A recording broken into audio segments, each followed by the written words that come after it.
Hey, everybody. It's Jeremy from jeremy.net. I'm a comic book writer, artist, self-publisher, and I share my creative process here with you online.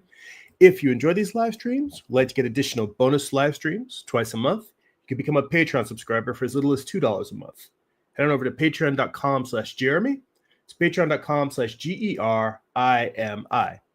If you'd like to get a free digital sketchbook, work in progress animated GIFs, blog posts about what I'm reading, what I'm watching, what's inspiring me creatively, you can sign up for my free newsletter at substack.com/@Jeremy. And if you'd like to purchase physical copies of my comic books, or if you read digitally on Kindle, you can go to amazon.jeremy.net. They'll forward you to my Amazon author page where you can pick up my books. All right. So today we are doing something. We're doing another jam drawing. I see my boy Vaughn is already over on the magma board sketching there. So the plan, I see he picked a cell here and started doing a shape design study. This looks like a little, I can't tell if this is a cottage or whether it's supposed to be a treasure chest. But the plan here, what is this? Let me see here. Some collab for free. Oh, wait, no, it's asking me to log in. I should already be logged in. Hang on a second. All right, hang on. I'm going to hide this for a second while I log in on my screen. All right.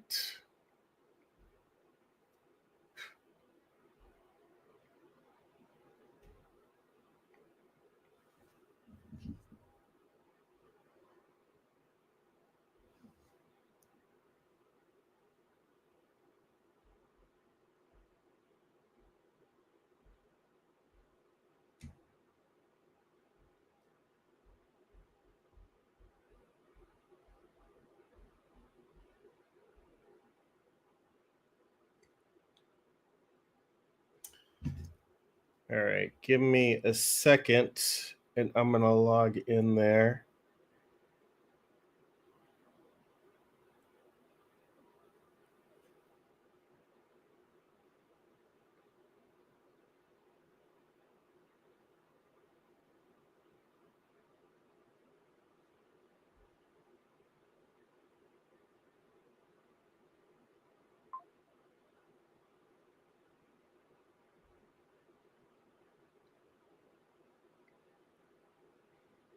All right.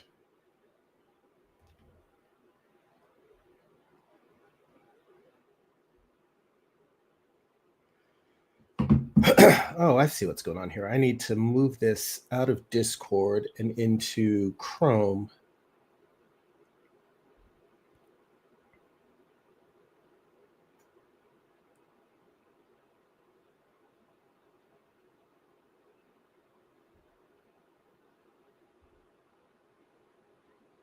All right.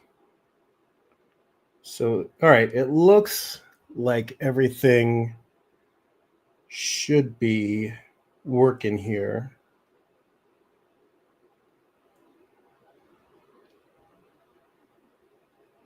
All right. So, by the way, for anyone who is a Patreon subscriber or they're a paid subscriber on on Substack, you can log into the voice channel if you want to actually talk while we're on here. So, let me go back over. Oh, you know what? I just realized I forgot to share. I forgot to share the link in the chat. So I'm going to do that real quick. Let's see here.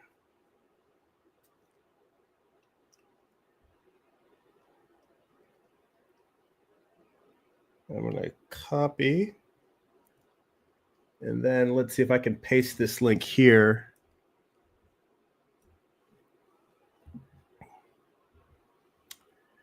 Of course, it's never easy. All right, hang on. Copy the link.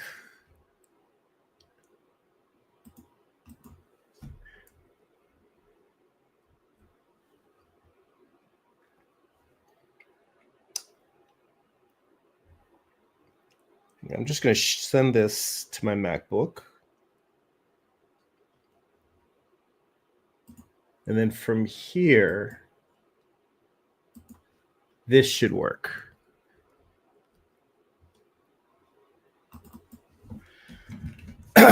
It does not seem to want to let me share this link, damn it.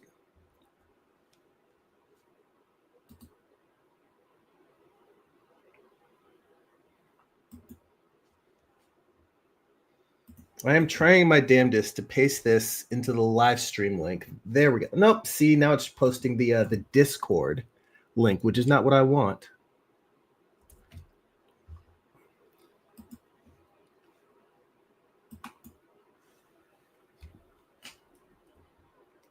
Yeah, this is going smoothly.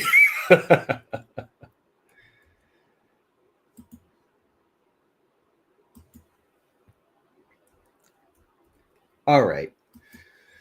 Finally, there we go. All right, guys. So the link in the chat is the link to this Discord, this magma board, so we can do an exquisite corpse drawing.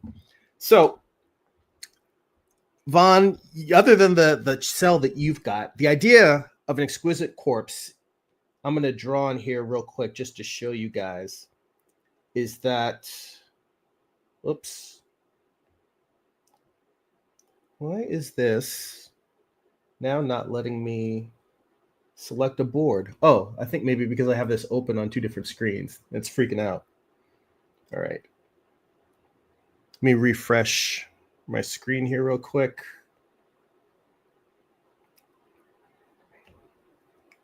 All right. So the idea here, and I'm going to erase this in a second, but the idea is that somebody draws a head in one panel, body in another panel,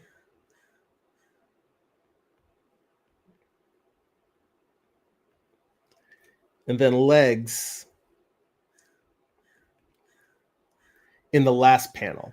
So it's a collaborative piece, and everybody just draws a different one, and we end up with a weird, freaky creature.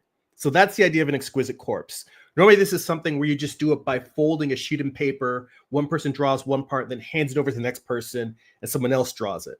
In this case, we're doing a digital version. So we're all going to see what everybody's drawing live, but hopefully it'll still carry the spirit of what we're trying to do.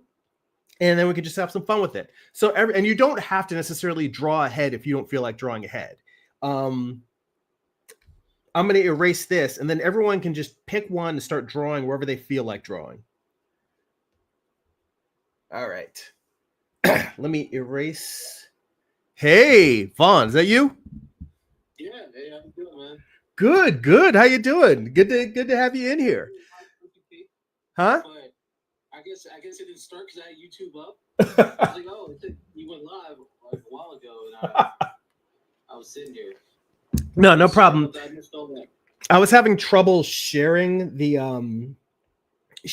link for the stream, so it took me a little while. Now what I was going to tell you is you don't have to delete your drawing. You can just turn that layer off and then start a new one. But the idea is that everyone's going to draw in a different cell, but draw. No, that's what I'm saying. You don't have to erase it. No, I wasn't happy with the name. Turn into a perfectionist like me. All right. I don't know how to increase your brush size. Oh, that should. I'm on the iPad, by the way. I am on the iPad too. You know, on the far right, you know how it's got the foreground and background colors? Yeah. Right below that, there's a little options menu. It's between that and the layers. That's where you can increase your brush size. Oh, okay, awesome. Now I got to figure out how to clear this layer. Here we go. Clear. If anyone needs to, under the layer palette with the 3 dots, underneath that, there's a clear layer button. So you can press that and clear your layer if you want to clear it. So now it is open and clear. Guys, if anybody wants to hop in here and start on this, you're welcome to. Now, while you guys are getting started, anyone can pick wherever they want to start with and start drawing a figure. But first off, real quick, let me just say hi to everybody. James is in the chat, and yes, we're on Magma. Hopefully you guys have the link now, so you'll be able to jump in. Dylan is there. Hi, Dylan. Yep, feel free to hop in and sketch if you want to too. And Jim Lujan. He said Unicornians episode 4 just went live. He said I am famous. Jim was very gracious enough to ask me to do a voice on the episode. So I do one of the Unicornians, one of the Cubs, Brian. I do his weird, awkward voice, which is well suited for me. But Jim, thanks so much for having me on the in the episode. And everybody, please definitely go check out on jimluhan.com or go to his YouTube page. We'll take you directly there. Check out his hilarious series, Unicornians. The legacy of John Henry Unicorn lives. Let's see here. So what we're doing, everybody's drawing a part of a figure? Yes, exactly. So the top will be a head, the middle will be a body, the bottom will be legs. So like for instance, I'm going to start with some weird dragony creature. And you know what? I think I'm going to start with feet only because I feel like feet are going to be the thing that people are going to be like, oh, I got stuck with feet. So I'm going to start drawing some feet. Yeah, I'm definitely going to draw the head. Yeah, I figure I'll take the bullet so on. Are we going to decide like what if the head's pointing in one direction, the feet in the complete opposite direction? So can we decide on like what direction, like what perspective is going to be? 1 point. I mean, not 1 point, but front on, 3/4. Don't overthink it. The whole point of this is that it's a hot mess. It's supposed to be a hot mess. Let it be a hot mess. So basically, we're doing what is it? Zodiac from Yu-Gi-Oh. Oh man, I haven't been a kid in forever, but there's a Yu-Gi-Oh character where you get pieces of them. Mm-hmm. You get one card as a piece of them. Once you get all, I don't know if it was 4 or 6 pieces. Mm-hmm. You get the most power. It's the most powerful creature in the game. My favorite. If anybody knows, comment below, please. I had never. I was never into Yu-Gi-Oh, so I never really. I am absolutely not familiar with that character, but yeah, this sounds exactly like that, where it's just a weird mishmash creature. And I also wanted to make, I guess, a semi-announcement, which is just that over the next month, the live stream, I thought I was just getting into a regular groove, but it looks like I'm going to be moving over the next month, over the next 2 months, and the schedule of the live stream is going to become extremely erratic. So I will still be going live once a week, but I don't know for sure if I'm always going to be able to do Sundays. So what I'm going to be doing is just making any night during the week that I am free and I know that I actually have time, I'm just going to hop on live for an hour. It doesn't mean I'm going to be doing it multiple times throughout the week. It just means for the next month, you guys are going to have to, I'm going to ask your patience because there's going to be some weeks where I'm going to be doing it on Sundays like normal. There's going to be some weeks where I'm going to do it like a Wednesday night at 10 p.m. Pacific. There'll be some nights where I'll do it on like a Friday at like 5:30 in the afternoon. Because the weekends, I'm going to need to sometimes go just handle a lot of logistic stuff where I may have to be like out of town for like 2 weekends in a row. And I figure better to just tell you guys that it's going to be really wonky for about 2 months and that hopefully you guys will bear with me because I still expect, I'm still going to be drawing regularly, but I'm going through a period of chaos. It's good chaos because once this is done, hopefully it will be the last move that my wife and I will have to make for a long, long time. But it's gonna be hectic.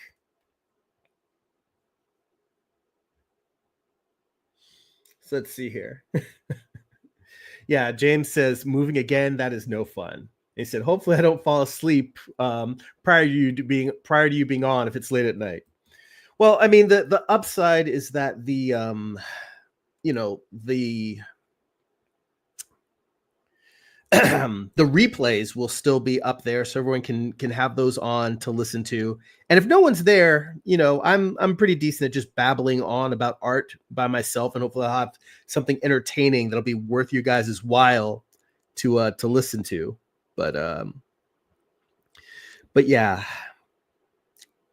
And then after that, I am very much hoping that I can just get back to, because for years I was able to keep a very, very consistent schedule.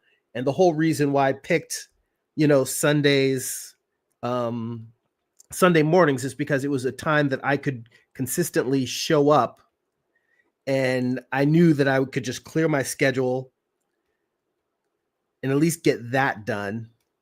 Hey, what's it? Yeah. No, I'm also at work, so I will just mute when people come in. Okay.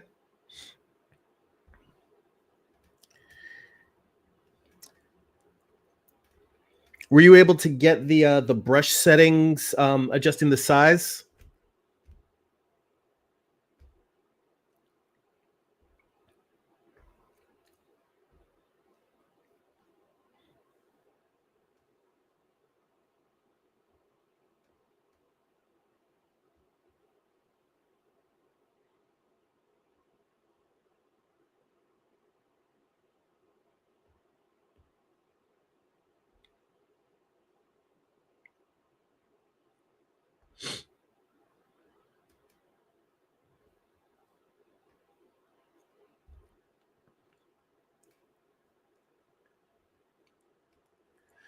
For the guys in the chat, is the link to the Magma board working? Are you guys able to log in on there and hop in?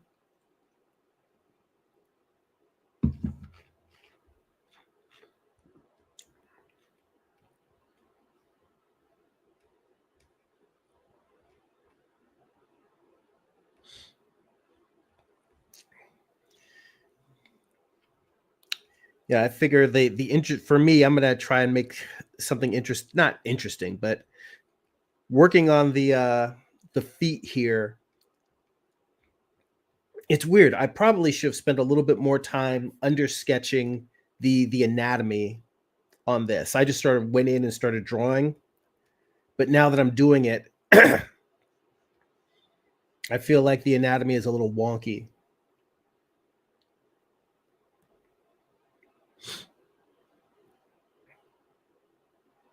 As a matter of fact, well, it doesn't have to be perfect, but I think I'm gonna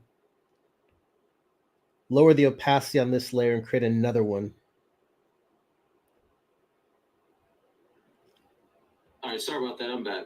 Nah, no problem. Like you said, you're at work. You got to handle business. That's more important. I figure if you need to duck in and duck out as needed, then go for it. I'm just glad I was able to catch you guys today. I've been saying this is a really cool idea, man. This is like one of your best ideas. Well, thanks. I mean, I was just trying to think of ways to make this whole thing more interactive. Because, I mean, I enjoy sitting and drawing and talking. But I also enjoy having people, coming in and hanging out in the stream.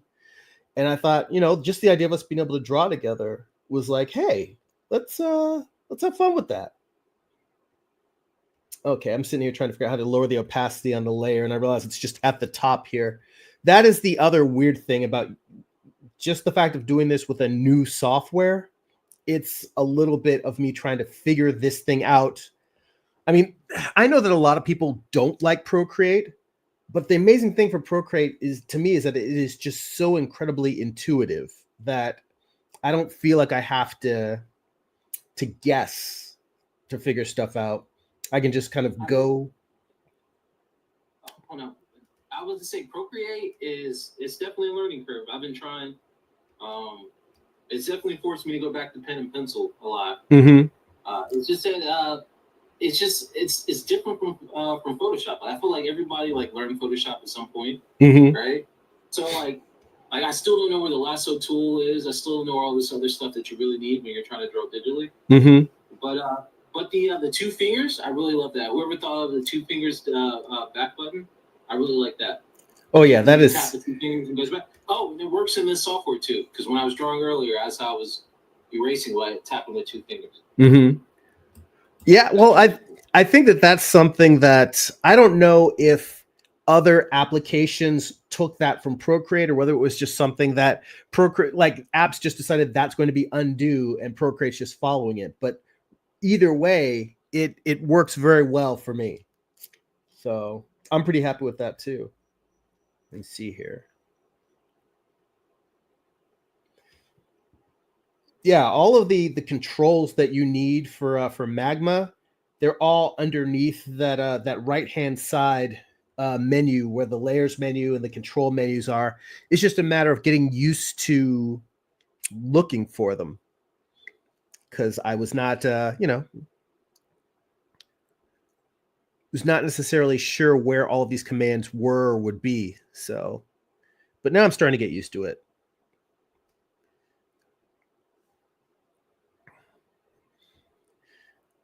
See, the weird thing is, it's funny. I was telling you before, don't worry about it. It's going to be a hot mess. And then I started sketching mine. I'm like, I don't like the perspective on that. And I realized I need to come in here and work on just the basic volume of this creature. So now it's like I'm breaking down the tail into like the lower torso and the tail into just really, I'm breaking it down into blocks.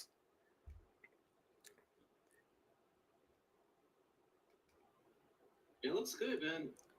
As soon as I saw it, I don't know what. I thought of another childhood cartoon, Dragon Tales. You know, I know nobody knows about that one, but it was a great show.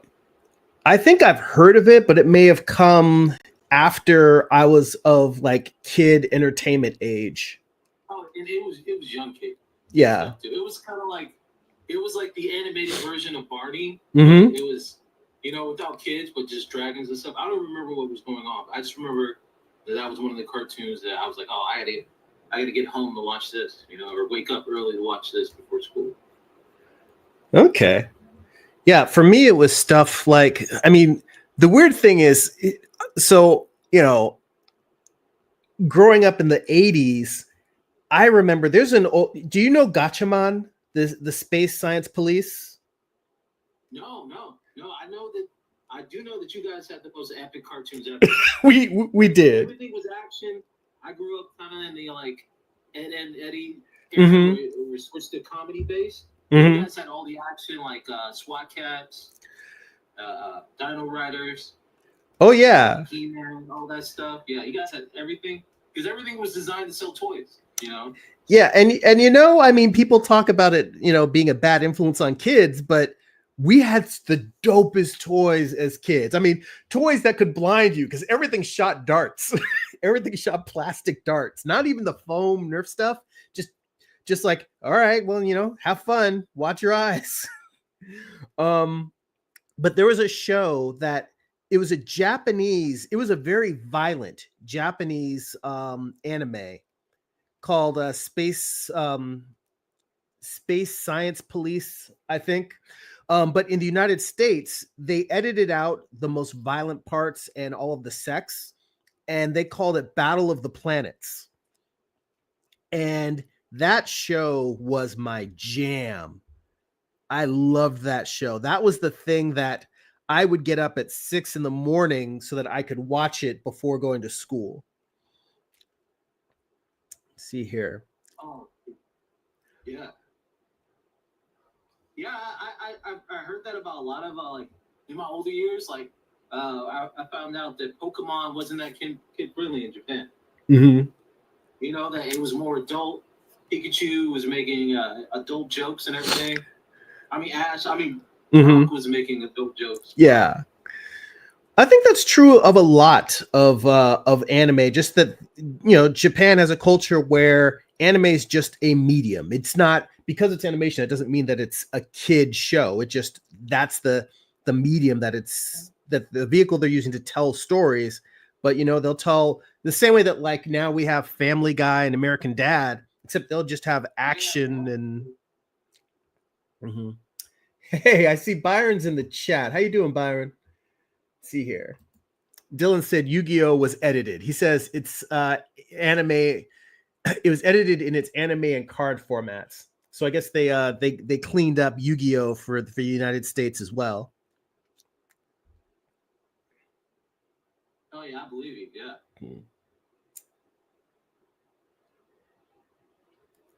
But that's how, like, I heard that's how guys, like, that's how you make it big time, and you make it for kids. Mm-hmm. You know? I was talking to a buddy of mine. He's really into, like, what's going on in the video game industry and stuff like that. Mm-hmm. And we were talking, right? The reason why Nintendo's on top is because they cornered this market of kids, and this is why Xbox and PlayStation are struggling. I went into GameStop the other day. I have no reason to go to GameStop besides just to be nosy, right? Because I'm a PC gamer, but all I saw was just Nintendo branding, man. I had to walk out with a $30 Gengar coffee mug, you know? Damn, so a $30 coffee mug. Yeah, but it's super cool. It's shaped like Gengar with the spikes and everything. I was like, you know what? I'm a splurge on this.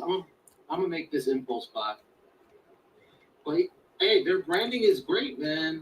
Their consoles are colorful. They just released the new Twitch and stuff. Like, even though it has battery problems, people are gonna eat it up. So people are gonna eat it up.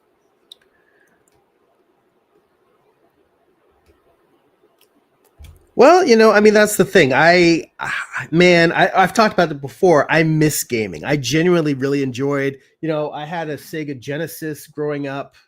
I mean, I had a... that was the console, man. That was the golden era of consoles, man. Sega Genesis, with the disc, you have 50 games on one disc. Oh, yeah. Awesome.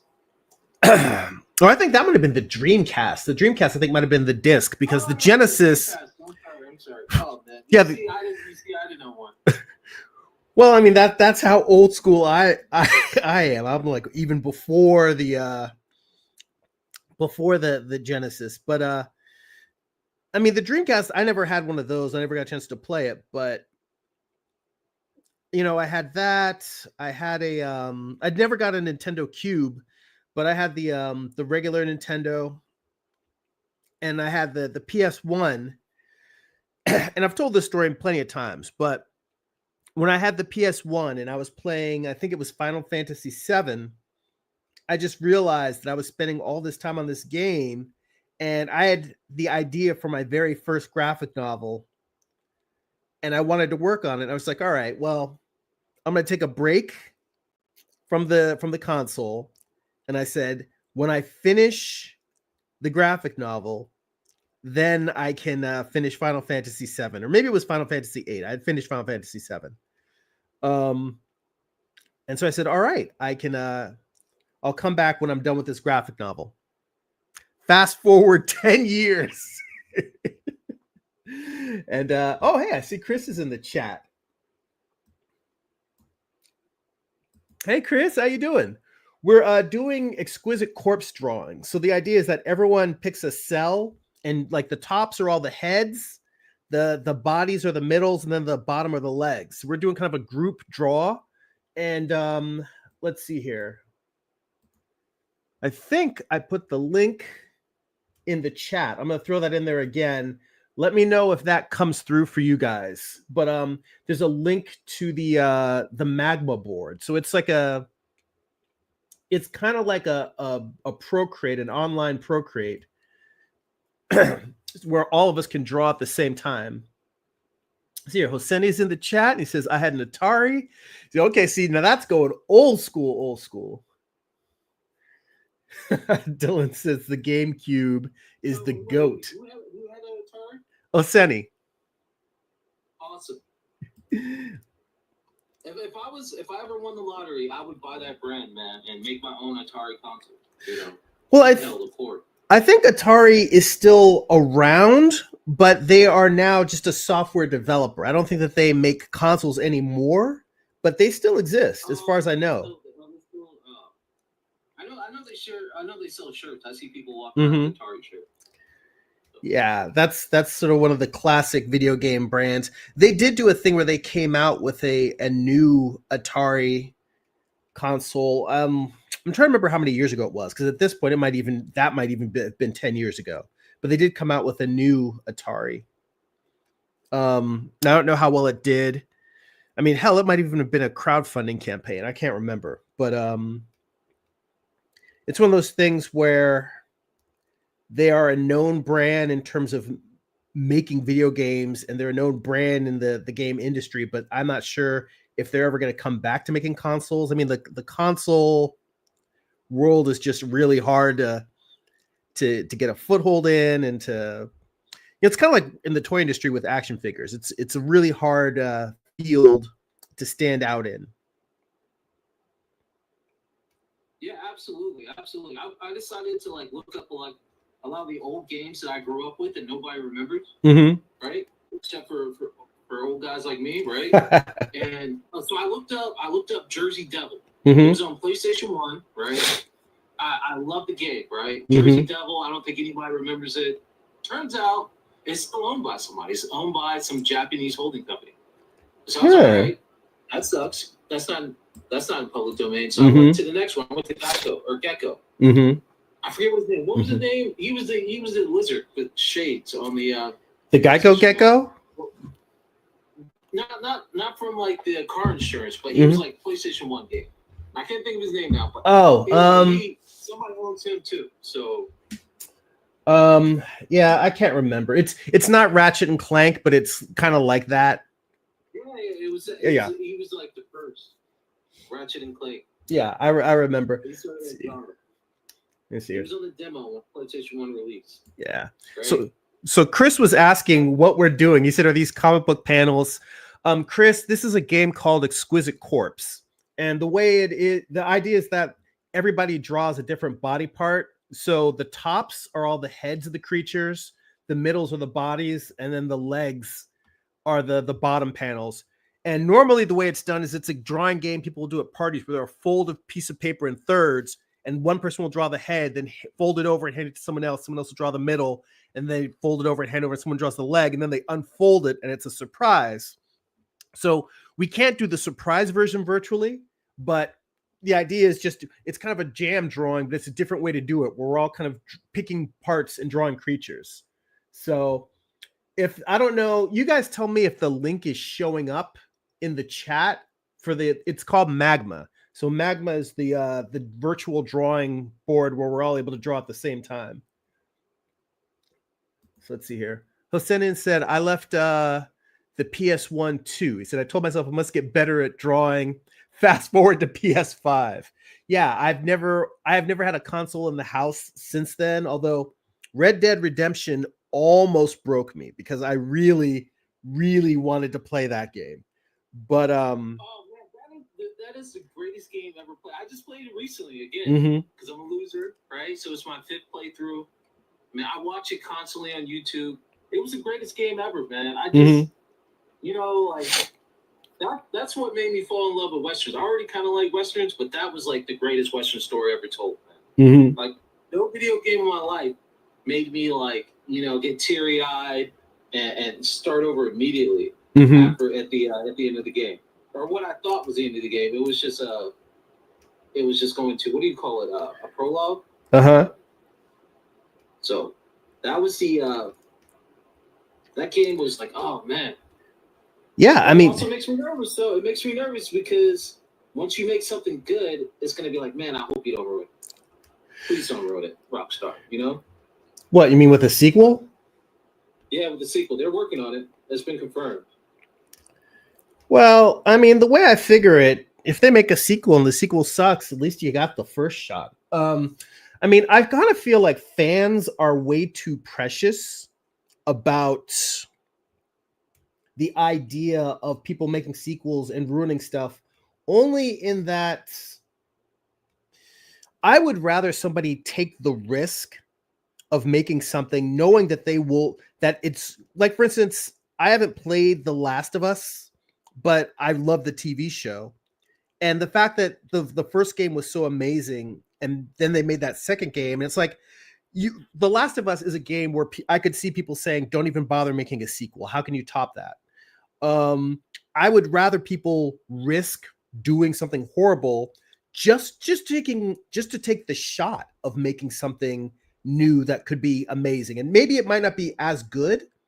What I'm trying to undo here, and it's not undoing. Damn it. I'd rather people take the risk of failing than to just never make anything. And yeah, it's a sequel, so the idea that once you do the first one, you know what, if that's all there ever is, a lot of people would say maybe there are too many sequels, maybe everything should be done in one. But I would always err on the side of taking the chance to crash and burn than to just never try. So I say go for it. Make a sequel to Red Dead Redemption. If it sucks, I mean, look at Superman. How many goddamn Superman movies have there been? And they're making another one. Yes, it's James Gunn. And I wasn't happy with the trailer either. Superdog, come on, that's so corny. Well, the Bat Dog from Batman Beyond, that was dope. Mm-hmm. Right? But the Superdog, I was like, man, you just put a cape on some like Labrador. I don't know. Well, I mean, did you see the animated Crypto? Did you guys see the animated Super Pets movie? Oh, like back in the day?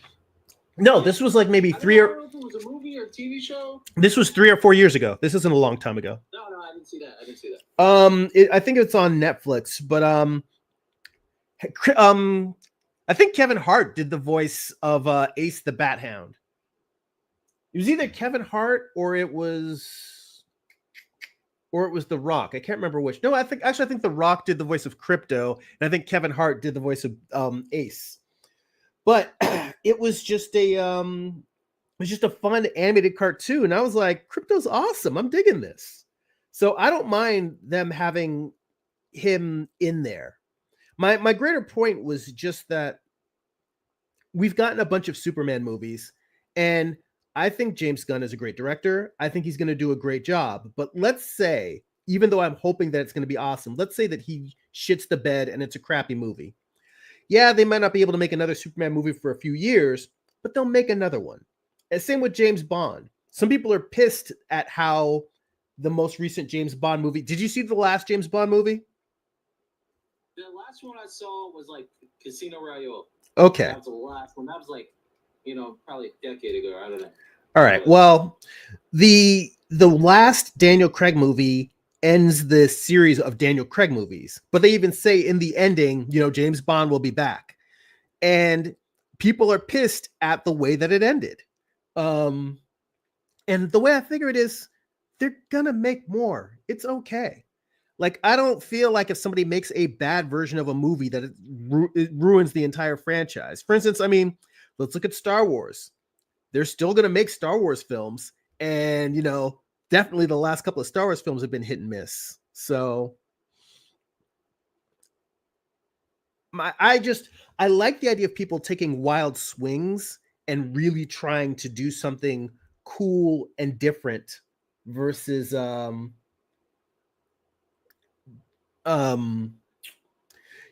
always trying to play it safe. Trying to play it safe, I feel like it's just going to be kind of boring. Let's see. So Hossein says, "Is the dinosaur one yours?" Yes, I'm drawing the feet. Whichever one's better is definitely his. You know what? You're doing just fine. I appreciate that. I know. But yeah, he's always Mm-hmm. like, notice how much faster he's working. Like, that is. Well, I mean, I was pretty far along, and then I realized it had no real structure to it, and I erased it. So I could come back in and give it a little bit more volume and structure to it. I think this is going to be a cool creature that we're coming up with. Yeah. What I'm doing, what my process is right now is... this looks like you're doing Ganesh. No, this is a Derek Laufman. I forget his last name. Laufman? His character. Laufman's, yeah, it's one of his characters. Oh, cool. So... what I'm doing right now, I'm just trying to, this is like my proportion layer. Right? Mm-hmm. One of the things I struggle with a lot is like making my shapes look good. Mm-hmm. Shape design, right? So, but the pink in the background, that's going to be the black silhouette. This is it's supposed to be like tentacles in the background, right? Mm-hmm. Then I'll go in, I'll do the details, but I'm just trying to get proportions right now. And yeah, but no, I get I'm that. also trying to work on the shapes, and I'm trying to like just add some value to remind myself that I'm pushing this to the background. And I'm using these aren't going to be like the final colors or anything. Mm-hmm. These are just going to be like this is just like random colors. Like when I do pixel art, this is what I do. Mm-hmm. Right? I put everything like if I'm doing a character, right, and that character has, you know, a torso and a head, and each one of those would be a color like yellow, green, and blue, right? Mm-hmm. Then let's say he has, and they will all be on individual layers. Right? Mm-hmm. Let's say this character has, you know, a sword. Of course, that's going to be an individual layer, right? It's going to be a completely different color. Mm-hmm. And then if he has different pieces of like, you know, like gear. Let's say he has a rucksack. That'd be on a separate layer, different colors, so it could be animated separately, right? Yeah. If I make it that far, if I actually finish what I start, but well, it's an animation workflow. The whole idea of just using color to allow you to quickly separate elements. Yeah. In fact, so, the whole it reminds me that these tentacles are in the background. So like, you know, these are not supposed to have details. I put just a small foreshadow on them, just remind me that they are 3-dimensional forms, even though I'm gonna black them out when they're done. Another thing I need to work on is overlap. So I'm gonna go and try to like overlap some forms on these tentacles to try to make them, you know, look better and more 3-dimensional. But then I'll well, you know, I mean, I see you doing it there because you're using cross contours as you're doing the tentacles to kind of give the sense that something's either moving towards you or away from you. I mean, you're doing exactly what I did down here with the tail. If you look at the tail section, it's like I used boxes instead of curves, but it's the same thing. It's just you totally planed out. You made your plans. I mean, it's that Peter Hahn method, you know, like just and I will tell you that one of the things that my figure drawing instructor dings me on all the time is that I am way too boxy, and he is right about it. But there's people like Steven Zapata who can do organic forms and still make them feel very solid. When I draw organic forms, if I don't put a box underneath it, they just turn mushy. So let's see here. Hossein says, Jeremy, your drawings don't turn out stiff because of the structural underdrawing. Said, I don't see a gesture drawing underneath. Well, you know, I do try to do gesture drawings a lot of the times, but when I'm doing the boxes, what I'm trying to do is kind of like, let me move over here to this side. If you were to just draw a box, what I try to do is I try to do like the potato sack test in animation where you animate a potato sack walking. I will try to put character in a box. I'll try to give it a little bit of a twist, so that when I'm making my structural elements, I will try to give those structural elements a sense of shape and movement to them. So it's not necessarily that I'm not doing a gesture underneath. I'm trying to combine the primitive structure and the gesture at the same time. But a lot of the times, if I'm starting sort of before even drawing a box, if I'm having trouble with the gesture, then I will do all of that as stick figures. So I'll just sort of figure out where the shoulders are going to be, the tilt of the pelvis, then put in the legs, and I'll sort of mask them in. So I don't want you to think that I'm just magically putting structure in and I'm not doing gesture. There's a lot of stuff that, whenever possible, I try to do this stuff in my head so that I'm just putting down only the marks that I absolutely need. But this simple stick figure, I try to imagine that part, or rather, I try to imagine the torso part in my head and just draw the box of that, and then I'll still put the arms coming out of it. So sort of like in my head, I'm doing this, and then I'll come back and add all of the other things, and then I will add volume to that. So that's sort of what I'm doing. I'm kind of combining all of them. And, I think that's how you get the artists who can just simply take an idea and just sketch, like start with one part and just sketch the whole entire thing out of their head. Those are the people who can kind of see the whole image projected in their mind, and then they just sort of imagine it. They can just almost like they're tracing the picture that they see in their mind. Hey, I see James is in here. All right, cool. Now we got a jam drawing going. Oh, James, I can erase this. I was going to take a little bit of your real estate, but I can erase it. All right. I was going to draw a scarf on a little bit of your real estate. What do you say? It's up to you.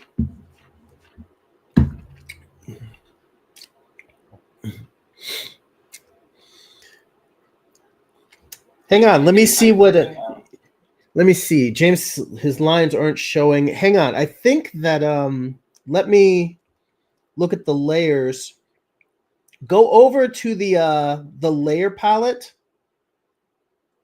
Okay. Oh, for some reason, I can see that you have a layer. I don't know what. Oh, James, your layer is clipped. Hang on. James, your layer is clipped to Vaughn's layer. So I think I'm trying to see how you. I could just erase my stuff off of his layer. No, it's a lot of his real estate. But erasing it isn't right now. The reason why his drawings aren't showing up is because it's clipped to it. Hang on. There's a James. Go up to the layer palette, and there's a little arrow pointing down next to a lock. Press that arrow, and it should unclip your layer.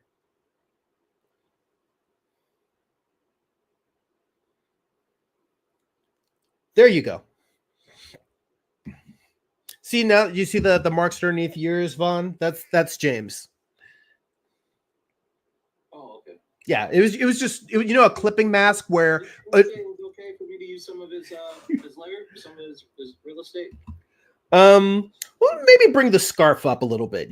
In fact, you know what? Probably move into just finalizing the head, because I figure I'm gonna go long since we're all here drawing, but we're already at like 50 minutes. So let's go for we'll go for about an hour 20 and see where we're at.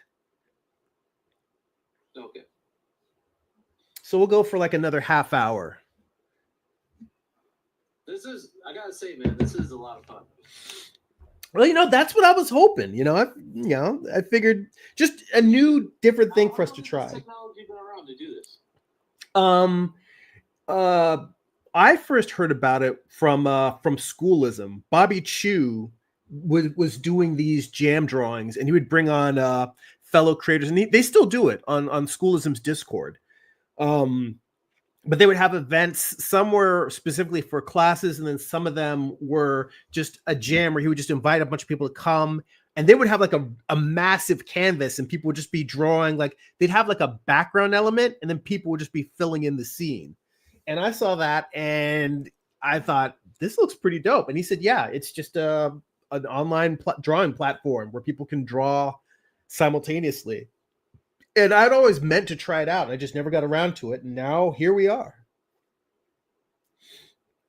So, although I realized I made a mistake when I was drawing, and I started drawing on the layer that has the frame. So I'm gonna have to go in at some point and erase my my under sketch.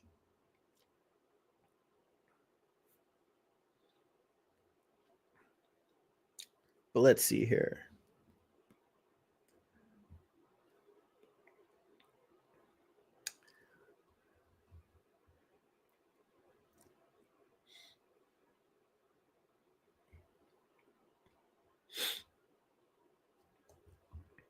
And I missed a comment from Dylan. He said, I'm not really excited to see the new Superman movie. However, I think adding crypto could be interesting.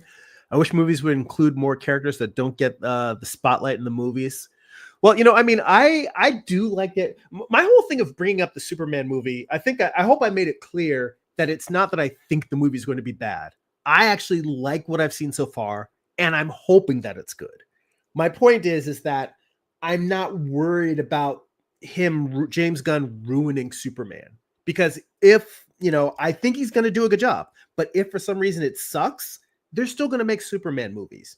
It may mean that we might have to wait another 10 years before we get another one, but just like they're going to make more James Bond movies, they're going to keep making these things. So but I actually do agree that the advantage of having all of these superhero movies, now that superhero movies have been a thing for many, many years, and we've had a shared universe, you've seen Superman enough times that you can introduce crypto. You can introduce characters like Mr. Terrific. The characters they're showing in the trailer are characters that don't necessarily get a lot of love.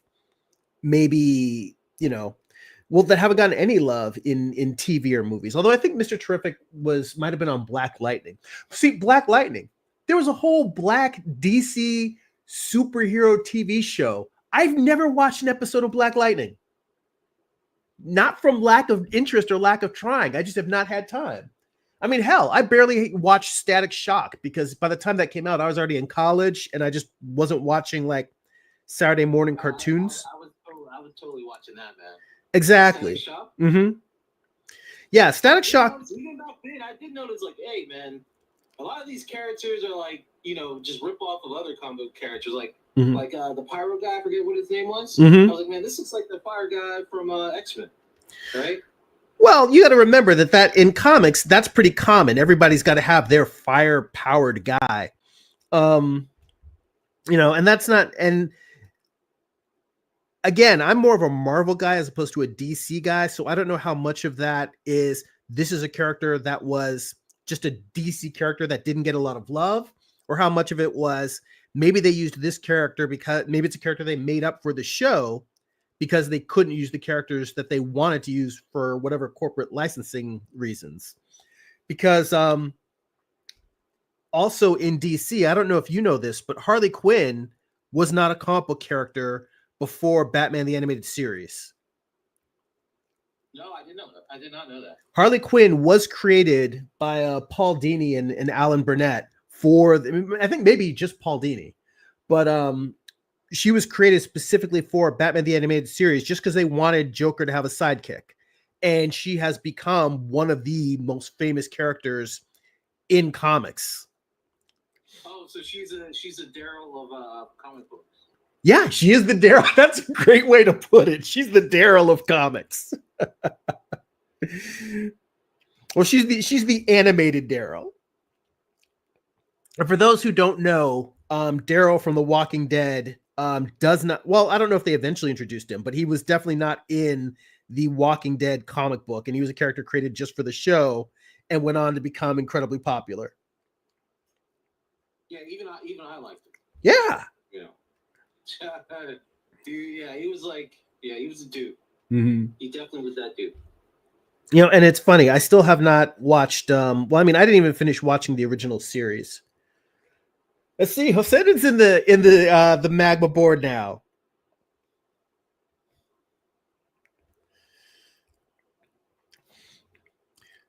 See, what's weird is the way I have it set up, I'm not showing the entire screen as I'm drawing. So not everybody can see on the live stream who's drawing what, because I had it zoomed in so I could see what I'm doing. Whoops. Sorry. Didn't mean to draw on your board there. So let's see. So I need to just grab. I don't know if that was the right direction.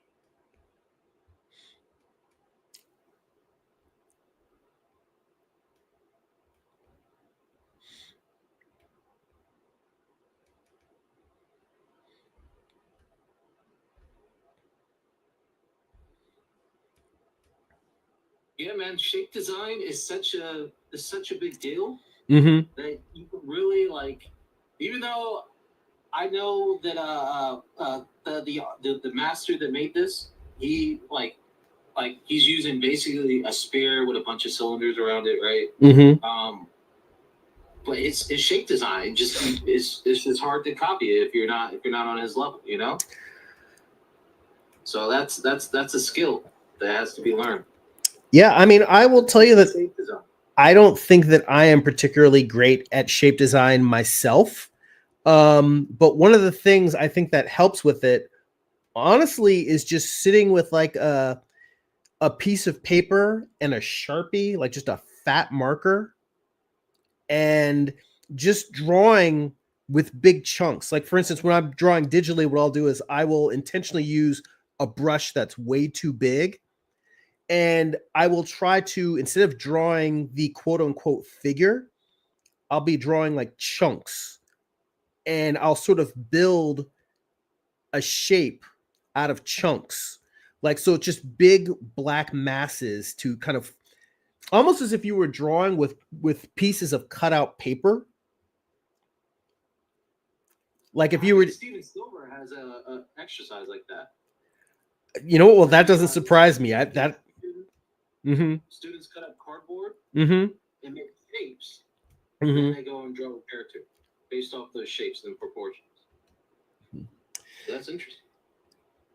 And Hossein, I like that creature you're drawing. He's drawing this crazy rat creature.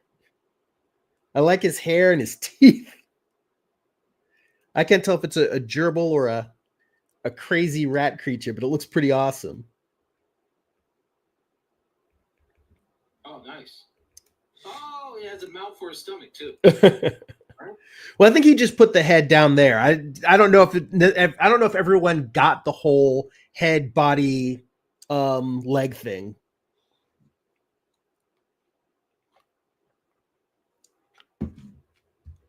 Let's see here. Dylan says, I'm almost done with Batman, the animated series. That's great. When you wrap that up, you can jump into Batman Beyond, because it is a great companion to Batman, the animated series. The dog on Batman Beyond? Mm-hmm. I love the dog. Oh, you know, I'm a fan of hyenas, right? So the villain, Mm-hmm. I think he was just in the animated series, because I've never ever seen him again after that. Mm-hmm. The hyena man guy, I don't know what his name was, but he was cool. In Batman Beyond? Yeah. Well, you know what? That's a series that I need to go back and rewatch. It's been a really, really long time since I have seen Batman Beyond, so I don't even. The only thing I remember is the Hearts gang. That's really the only that and Ink. I think her name was the one who, like, she was kind of like the Spot in Spider-Verse, where she could kind of like teleport through these black inky holes. Those are kind of the only characters that I really remember. That and The Return of the Joker, because I bought that on DVD, where he's taking control of I can't remember if he was taking control of Jason Todd or Tim Drake, but he was taking control of an adult Robin, and it was really messed up because, you know, the Joker has that whole thing of, like, you know, killing one of the Robins, and he definitely kills Robin. Yeah. But he becomes back as a dude in the red mask. I forget what his name is. Oh yeah, Jason Todd. Yeah. He comes back as that. Yeah. Well, in Batman Beyond, there's a they made it. I think they made a 3-part episode that they intended to be able to also release as a standalone movie, and it's called The Return of the Joker. And what it is that the Joker is like inside of a microchip that gets embedded into the skin of a character, and he's going around killing, and they're trying to figure out who he is, who it is that he's hiding inside of. And the whole time, I think it ends up being Tim Drake. Oh, that's cool. And his whole thing is, I like the fact that nowadays comic book artists are killing off main characters. You know, I love Ninja Turtles growing up, and I'm glad that they decided, hey, we're just going to kill all the Ninja Turtles. That was just awesome. Are you talking about The Last Ronin? Yeah. I still haven't read that either. Michelangelo, wasn't he the last one to die? Well, that's the thing. I haven't read Last Ronin yet. It's available from my library. I'm sorry, I'm spoiling it. No, I don't mind. I looked stuff up on YouTube. Mm-hmm. Man. I need to sit down and read and support the creators. But sorry about that. No, I don't. It takes me so long to get around to reading stories that the last thing I'm going to worry about is someone spoiling something for me. I'm like, if I don't want to be spoiled, then I should read shit within at least 1 to 2 years of it coming out. If it's after that, by all means, spoil away. And even then, a lot of times, I'm actually kind of the opposite. Like, I will be on the fence about reading something, and then someone will tell me what the spoiler, what the surprise, the twist is, and I'll go, oh, that's so cool. And that will make me want to read it. So sometimes getting spoiled is what gets me off my ass to read something. Oh, yeah.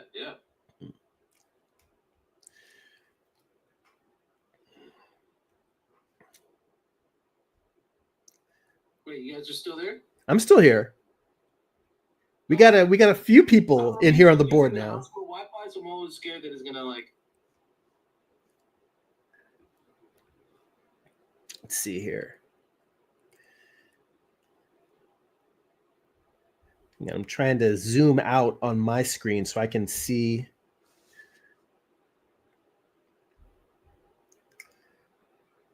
There we go.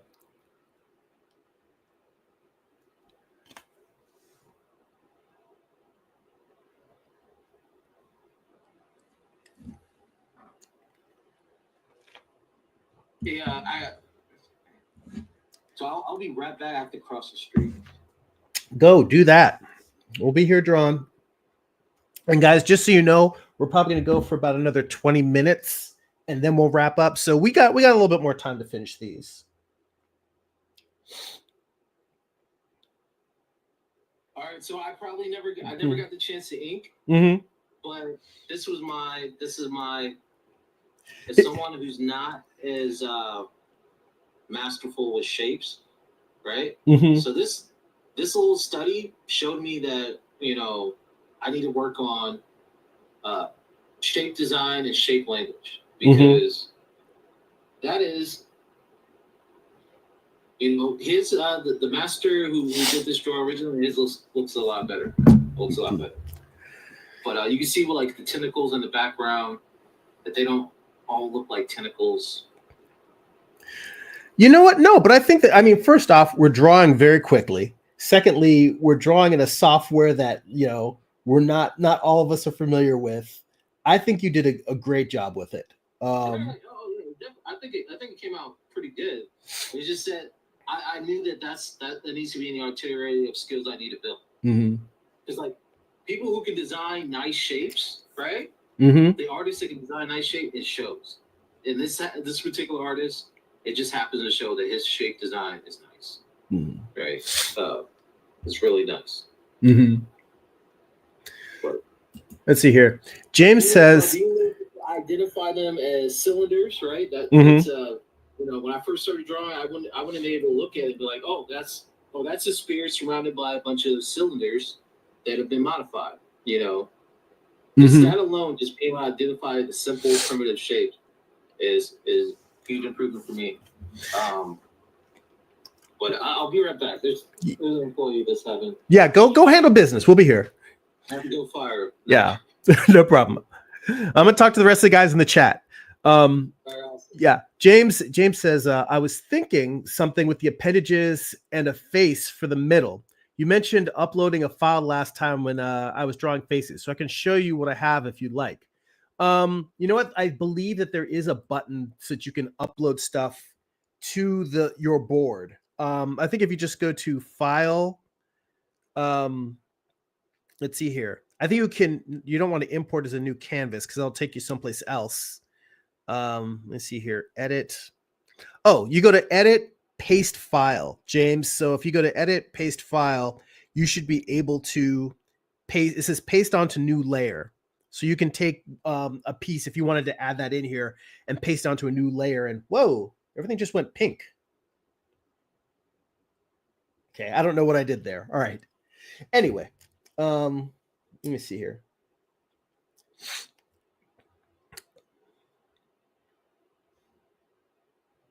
am not sure what that. Oh, that's the. Oh, there we go.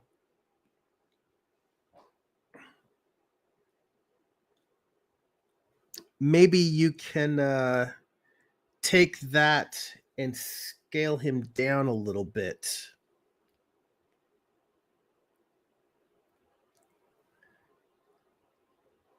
I see the piece there that you pasted in.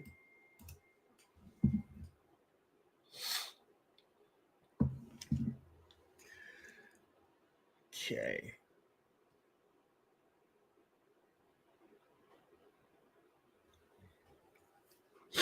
So, you know what, James? If you hold on a second, let me draw on top of your drawing, because I kind of want to show you something. So let me pull this layer. No, I just want to move it. Come on.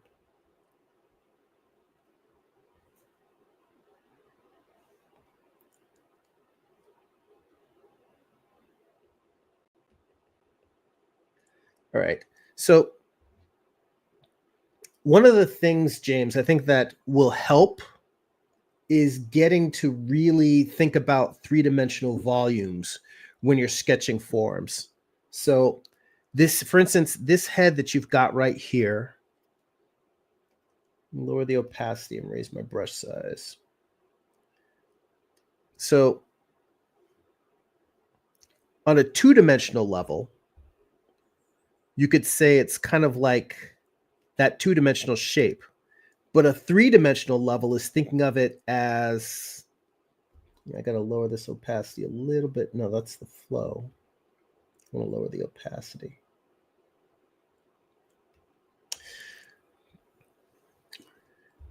So this same head that's right here, in 3 dimensions, let's say,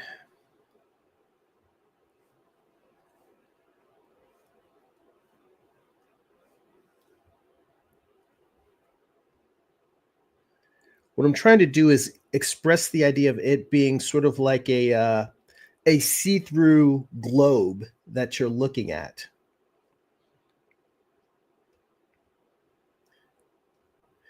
And trying to give each part of the body, trying to identify a front plane, a top plane, and a side plane.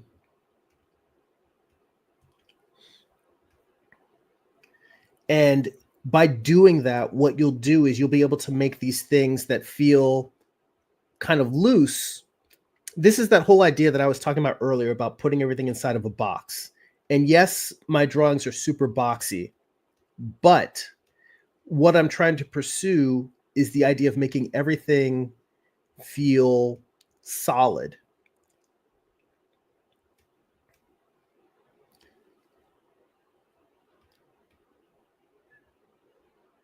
So kind of like the question you want to ask yourself as you draw, whether you're drawing a neck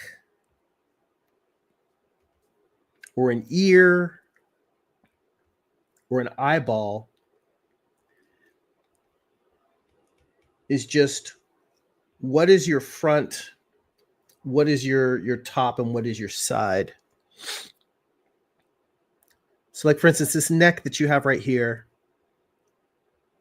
it's a three-dimensional cylinder. Now, true, your cylinder is curving and it's fluted. And by fluted, I mean it's wider at one end and than the other, narrower at the other.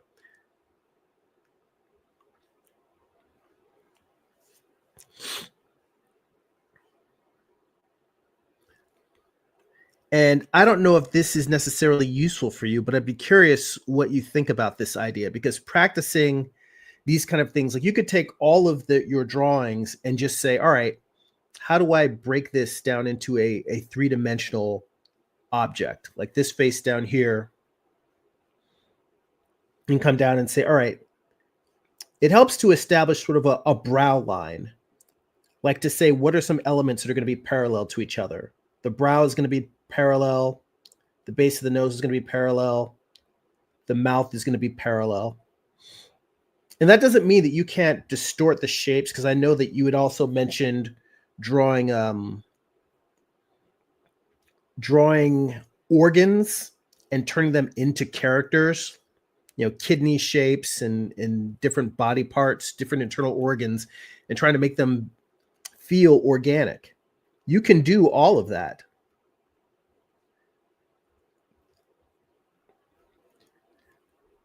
And you can still do it while creating a sense of structure. Let's see here. Gary's in the chat, says, good afternoon, everyone. And Herman says, hey, what's good, peeps? And geez, sorry for the late entrance, but I overslept. I work late nights and I'm still tired. And he says, hopefully I can catch on next week. I'm burnt out. Hey, man, go get some rest. You gotta take care of the self. You can't function. You can't create art if you're constantly burning the candle at both ends.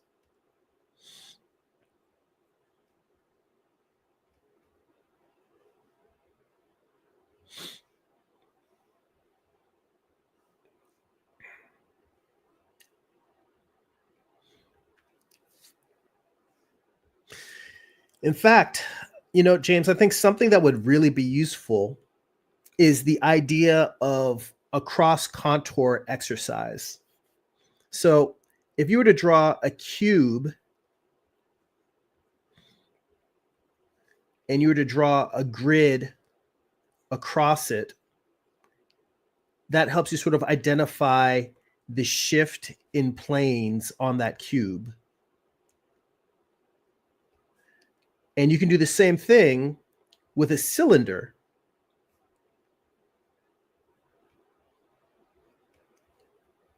Now, where things get really interesting is when you take something like a cylinder and you start making it an organic shape that's curving, because this is the stuff that I see you doing a lot, is you're doing a lot of organic forms, and the shapes are interesting. They just don't necessarily have as much structure. And if you were to just draw your drawings, but to put cross contours on top of them as a study, it might help you get a sense of, well, what are these volumes? What am I looking at structurally? How do I make this feel more three-dimensionally solid?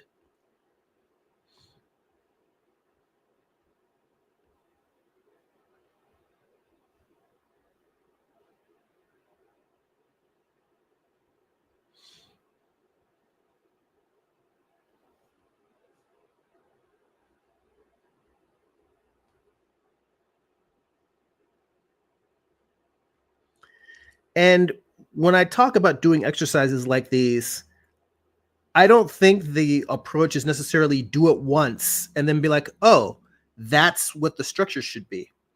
What I think would be really helpful is if you play with this idea and you maybe try drawing it with one set of cross contours and say, this makes the thing feel more three-dimensional, but I'm not quite sure how this particular part of the body fits together. Let me try doing it. For instance, this side plane, I could just as easily say, all right, this is a side flat surface. That's all the cross contour I'm going to put on it. That's one way to do it. But you could just as easily say, I'm going to go through and treat this like a basketball and have it curving. And I'm saying, go ahead and take the same drawing and go through multiple versions.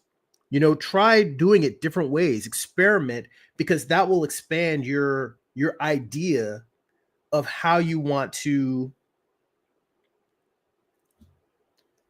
express structure in a drawing.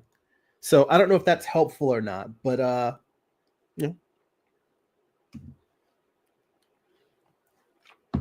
something to consider. Let's see here. I can't remember if I said hi to Gary, but hey, Gary, how you doing? Good to see you. Let's see here. All right.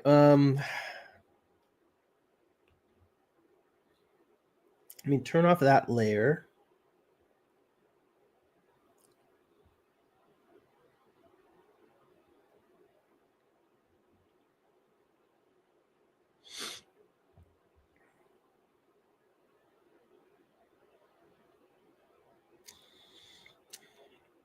I like your creature, Hossein.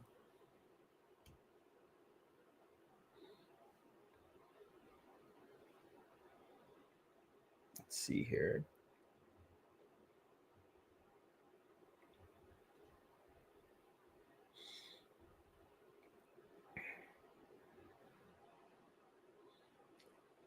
I'm going to add another layer. So James, that I'm going to draw a body underneath Hossein's rat creature. I don't know if you want to keep that layer turned on that has the head sketch on there, or whether you want to move it to another spot.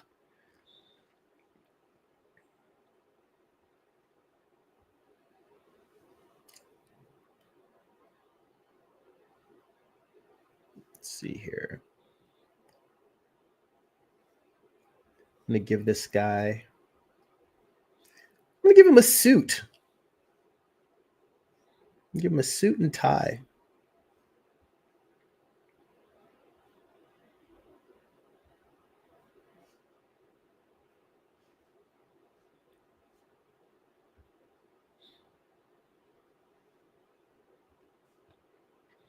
Let's see here.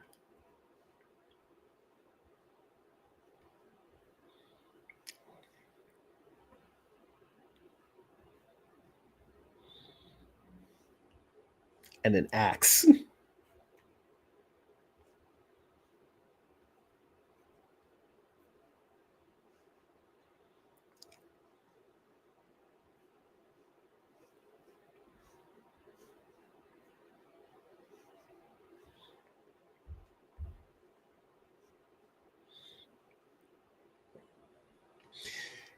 Let's see here. Yeah, James said, I'll give it a try.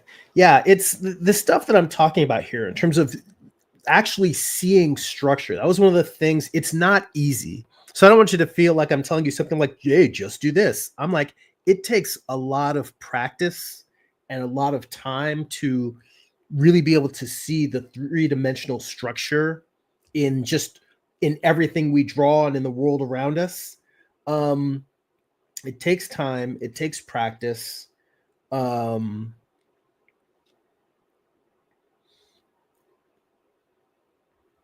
And it's one of those where I think you have to do it a lot before it really starts to come together.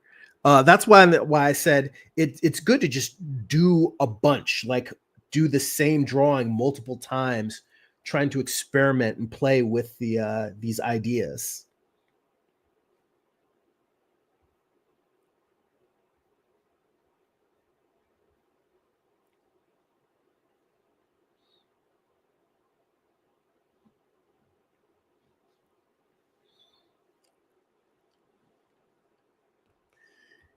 Yeah, I'm not happy with how this guy's body is coming together.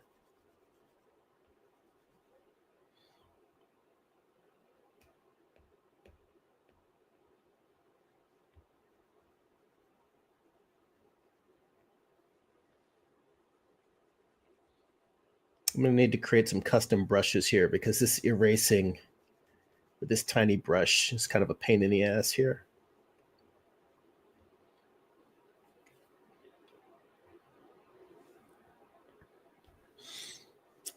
You know what? I think I'm going to give him a katana instead.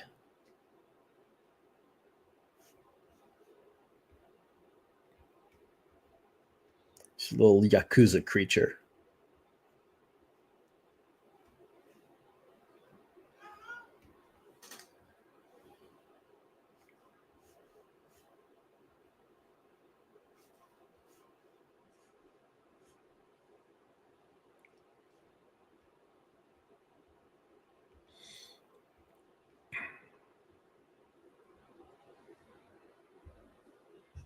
Let's see here. So Herman says, y'all doing head structures. That's cool. Sketching at work using reference of a female form and also straight out of my head. I'm still on it, just so sleepy. Man, get some rest, please. Herman says, please do a part 2. I missed this project. This would have been fun to do. We will do more. So, and by the way, for those who maybe didn't come in at the start of the stream, next week, there probably isn't going to be a live stream on Sunday.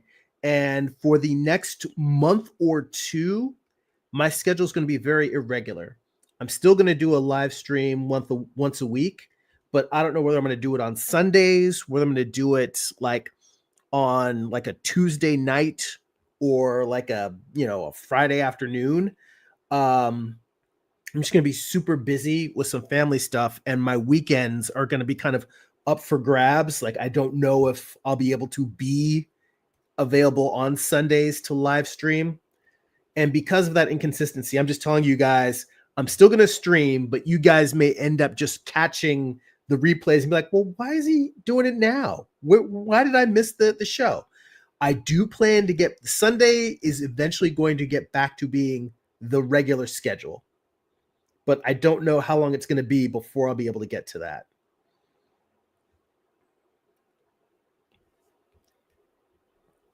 Let's see here.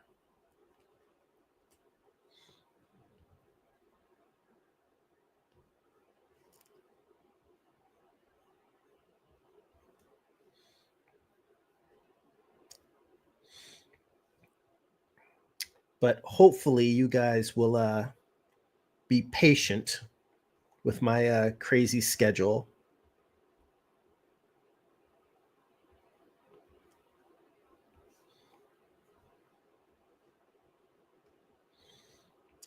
Let's give him some brass knuckles too.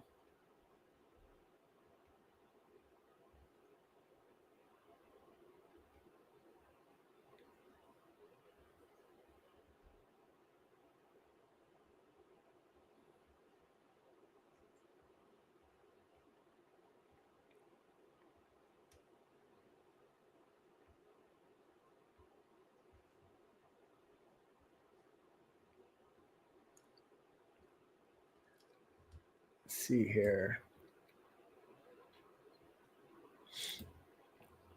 And Herman, on the way out, he said, I hit the like button. I appreciate that. James says, I moved it. It looks like you removed what you had, but I can take, I should just try the cross contour lines in any direction. He said, I may not get it right away, but I suppose you can take a look when you have another chance. Yeah, I'm by all means. Next time we do another one of these, definitely send it to me. And also, if you're, I don't know if you're following on the Substack, but I think you can reply on there. So I don't know if Substack will allow you to share images with me, but no, I definitely send it, and I can give you some feedback. Now, I think that it is worth trying to find a consistent way to do cross contour. So when I say just putting contour marks on there, I would start with just trying to do like the cube that I put on there. Try to find lines that are parallel to your front plane, parallel to your side plane, and parallel to your top plane. Start with that and see where it takes you. Because I think just putting grids on it willy-nilly, that isn't as helpful. So try to, I guess the idea is, think of it like an engineer or a programmer. You're trying to develop a system through which to analyze the structure of the figure. So it's not necessarily putting marks for the sake of putting marks. It's about saying, what will give this drawing structure? Because each figure may look different. Will have a different sense of structure to it.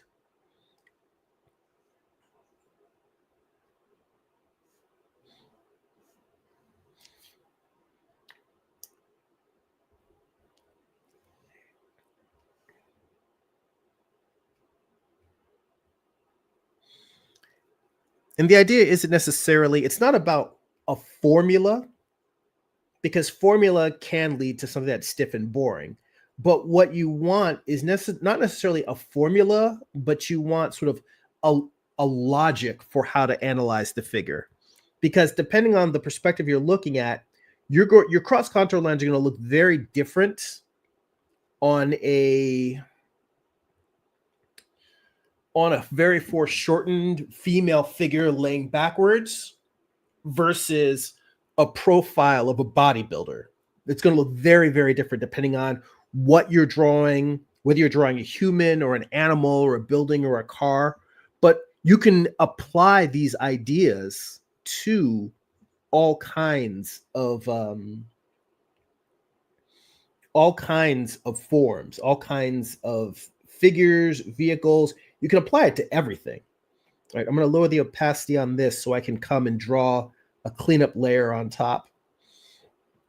I do wish that I were one of those artists who could just draw perfect without a rough undersketch, but I definitely need an undersketch layer in order to get something that feels structurally solid. Okay, turn my opacity up. Brush size up.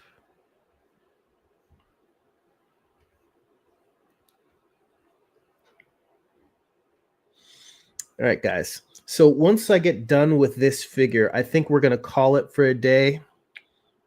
So now is a good time to wrap up your figures, your drawing.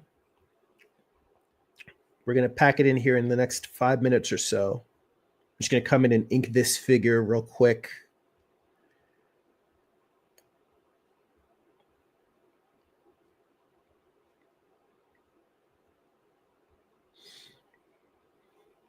I like that Hossein put color on his, so I feel like I should try and throw some color. Hey guys, sorry about that. Hey, whoever drew this hyena, man, I love it. That's Hossein. Oh, and the bird, I love it. So Yeah. who's all in there? We got James in here, Hossein. Whoops. And I don't know if anybody else popped in. It might have just been the four of us.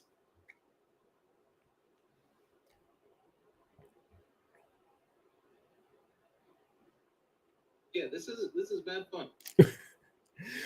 All right. Well, if you want to jump in and do the this is kind of the last little bit here, because after this, I'm gonna have to wrap up the stream.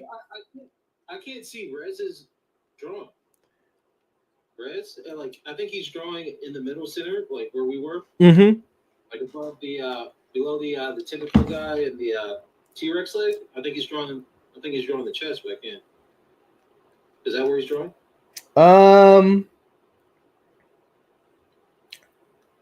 It's a good question. I don't see. I mean, I see his layer, but I don't see what he's drawing there. So, but it doesn't look like his layer. He's drawing on the legs on the all the way. Oh, yeah. There we go. There we go. So maybe he's not drawing in the middle. It's yeah. Just like you just see his cursor go over. All right. Well, if you want to throw a body in there real quick, go for it. No, I'm not gonna embarrass myself. I like the suit with the sword though. You got. Thank you.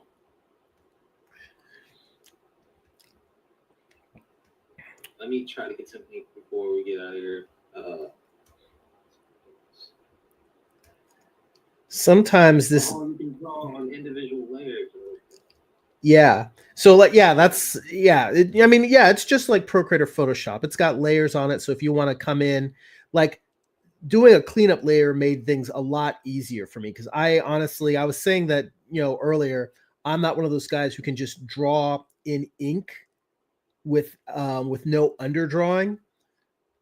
Like I really need an underdrawing to kind of hold my work together. And even this is probably looser than I really like. Add some blood splatters on this.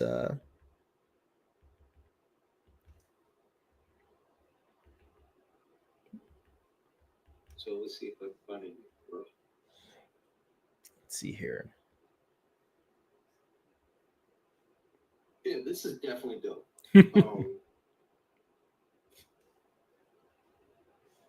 Do you have to pay for this service, or No, it's free. this is a free service? Yep. Oh man.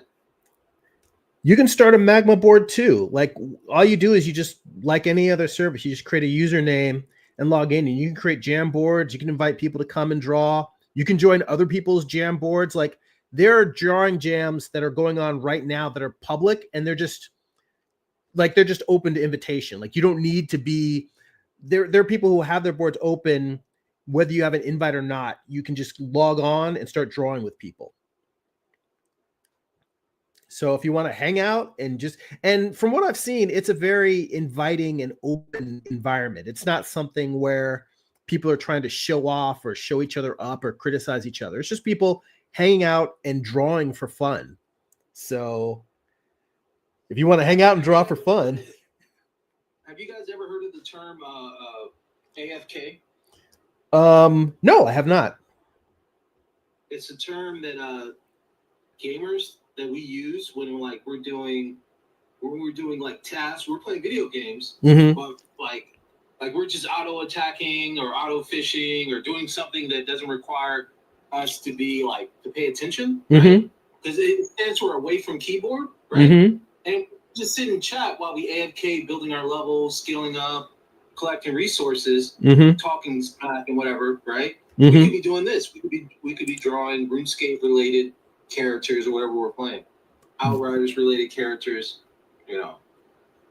So yeah, so this is all. I can't believe I didn't know about this. Yeah, well, I mean, I've known about it for years, but I just haven't been using it. And now that I'm using it, I'm like, this would also be fun for just, doing drawing studies, working where we're all kind of like studying anatomy or perspective and just sharing, the things we're trying to learn and figure out. Yeah. You can look at what people's progress in real time. Right. Let's see. Yeah, I don't know why art teachers don't use this. Well, schoolism. You can see your students. Well, I was gonna say school. I learned about it from Bobby Chu, so definitely, So he is using it. Yeah, exactly. So it is in fact being used by at least one teacher. Bobby Chu has always been innovative, man. See, he was the first guy to stop pirates, to really take hard stand towards pirating his content, and it paid off. It has totally paid off.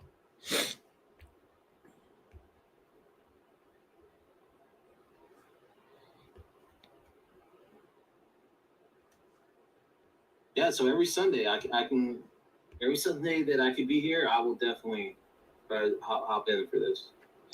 Well, I'm only going to do the jam drawings once a month because I do want to get back to actually working on comics during the stream. And I realize that I am so far behind in terms of getting any comic book work done. I need to get back on that. But I figured once a month. You were working on your new Roman. Yeah, I was, but yeah. And that's the thing. I want this to be something where I want to keep doing it, and I want to make sure to do it once a month, just as a fun thing for us to do together. But when I originally started live streaming, my whole point was just to make sure that I kept working on my comic and let people know that I wasn't just, doing one thing and then disappearing, that I was going to keep making comic artwork. So I want to make sure that I keep coming back to that. Hang on. Let me put some brass knuckles in here.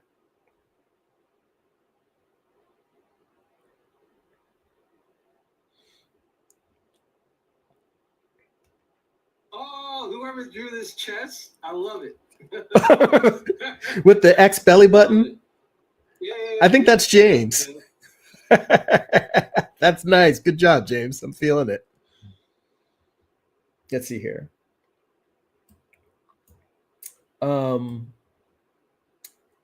I got so caught up in this. I Let me roll back up to the chat.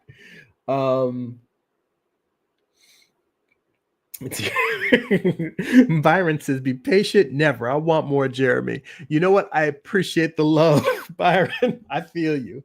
I said, seriously, though, it's all fine. It's just good to hang around. Chris says hands and faces are the difficult parts, for example. It's like, yes, very much. Well, I mean, I look at it this way. This whole exquisite corpse drawing, it's a chance to practice drawing. You know, you've got faces at the top part with the head. You've got to practice hands with the middle part with the body. You're practicing feet with the lower part of the body. So like no matter which part you work on, you're doing some difficult stuff. But that's kind of what I like about this as an exercise.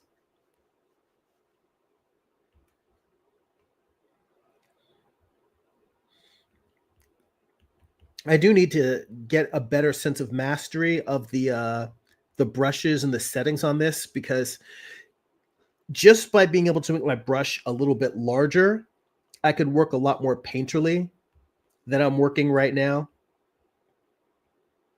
Hey, the brushes are a lot better than I thought they would be. They are pressure sensitive. So I think I've seen a program like this before, right? But it's hard to draw when you don't have pressure sensitivity, right? But this has pressure sensitivity. I really don't understand the layers yet because I still got stuff coming through from backgrounds that I was done with, but maybe I can delete them.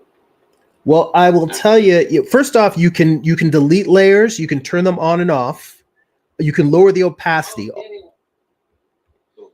But the thing about it is that it's a matter of going to the actual layers palette and then realizing that as opposed to the controls being on the layer, you have to look at that at the top. You can lower the opacity of whichever layer you're using. You can change the order in case you want to move. If you do an underdrawing and then you want to move it below your finished line art, you can move it up and down with those little up and down arrows that are layer tabs. You can clear your layer with the 3 dots. You can clip it to a layer with the arrow next to the lock. You can make a new layer. You can copy layers. And you can also create a new layer just above the trash can. So the trash can can delete a layer, and then the plus sign that's above the trash can creates a new layer. So just getting used to all of those new elements. You know, it's a little bit of a challenge. I mean, it's not like it's, you know, the most difficult thing in the world. It's just getting used to where the commands are in a new tool. Yeah. I mean, I'm kind of doing low-hanging fruit here because you put somebody in a white suit splattered with blood and it's going to look cool. You're doing like Kill Bill? Kinda. I don't know why that reminds me. That's pretty much what I'm going for. But I mean, in a way, it's kind of a cheat because I know it's going to look cool. I'm not doing it because I'm really drawing my ass off. It's me saying, I know how color works. I know that red on white is very visually striking. And so I'm using color to distract from the fact that the drawing itself is not a particularly great drawing. But, yeah, I mean, I think that we did a pretty good set here, guys. I'm looking at this whole thing. Yeah. We got some fun little body parts and some creatures. I didn't add any color to my dinosaur feet, and I probably should have. I should have just given them at least even a base green color. I was so focused, just, you know. Are you gonna make our finished work the thumbnail of the Yes. of the video, YouTube video? That is exactly what I'm going to do. Dude, this was very fun. I mean, I will tell you, if it weren't for the fact that I desperately want to get back to working on my comic, I will tell you that the idea of just doing an exquisite corpse every week and just posting them online. I'll tell you this, if someone else did it, I would not be surprised if they became like internet famous for doing like Exquisite Corpse jams, because it really seems like the kind of thing that as a group activity, it could really take off. I mean, it's one of those where I'm like, I probably should just do that. But I'm like, the whole point of me being online is to share the comic picking process. But this is pretty fun. I'm all right. Could you make panels in here and then export it out for later work? You mean like if I wanted to make a comic in this app? Yeah, let's say you were working on a splash page right now. Could you do that? Could you do that here and export your work out and maybe finish it up later in Procreate or Photoshop? Probably. Like, could you do your rough here? Because I know your style. I've watched your views. You draw in red. You do your roughs. And then I clean it up in pencil and then ink. Your rough stage here. Yeah. I could. I mean, I don't know if you can change the proportions of the panel though. Well, see, here's the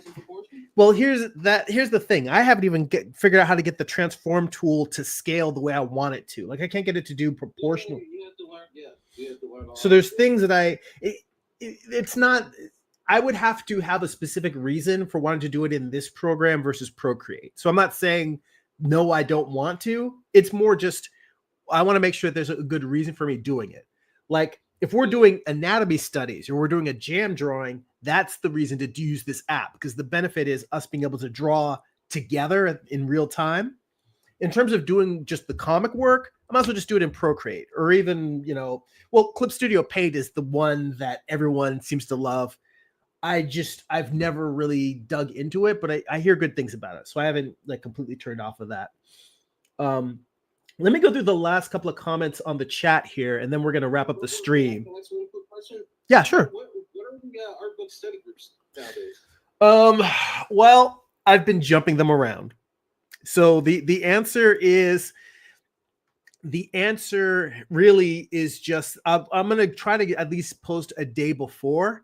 I did one I want to say on Friday. I did one this week, and I previously this past week, and I had intended to tell everyone the day before that I was going to do it. I just didn't know if I was going to have time to do it. Is it still late at night? It's still at night, and it's going to continue to be the same with the way that the regular Sunday ones are going to be up in the air.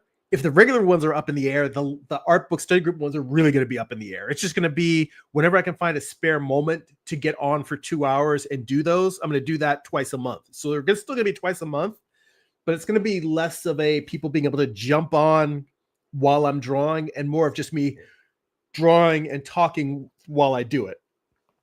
But that's going to be for the next, 2 months while we get our new living situation and our schedule sorted.